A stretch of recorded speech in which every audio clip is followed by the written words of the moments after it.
आहे नागपूर मुंबई समृद्धी महामार्ग, मुख्यमंत्री आणि उपमुख्यमंत्री यांचा ड्रीम प्रोजेक्ट। हा प्रोजेक्ट झाल्यानंतर महाराष्ट्रात समृद्धी येईल असं सांगितलं गेलं आणि यासाठी कोट्यावधी रुपये खर्च करण्यात आले। हा रोड तयार करण्यासाठी M40 हे सिमेंट वापरलं गेलं। त्याचं कारण होतं निदान 20 वर्ष तरी हा मार्ग भेगाळणार नाही।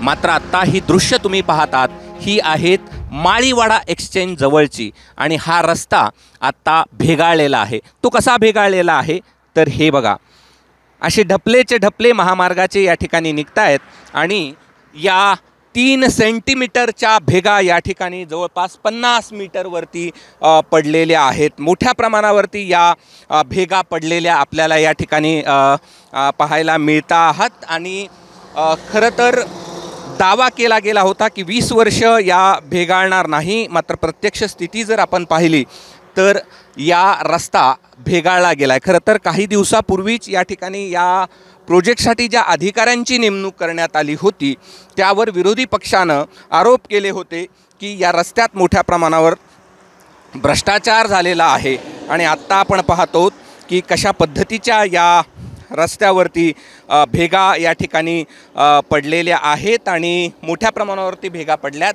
माळीवाडा एक्सचेंज जवळच्या या भेगा आहेत। खरं तर अधिकारी या सगळ्या संदर्भात आता नेमकी काय भूमिका घेतात, सरकार या रस्त्याविषयीची आता नेमकी काय भूमिका घेत आहे हे पाहणं महत्त्वाचं असणार आहे। मात्र महाराष्ट्राची समृद्धी या ठिकाणी माळीवाडा एक्सचेंजच्या जवळ भेगाळलेली आपल्याला पाहायला मिळते। समृद्धीवरती भेगा नाही तर मुख्यमंत्री आणि उपमुख्यमंत्र्यांच्या ड्रीम प्रोजेक्टवरती या भेगा पडलेल्या आहेत आणि यावरती आता प्रशासन नेमकी काय भूमिका घेतं याकडे सगळ्यांचं लक्ष असेल।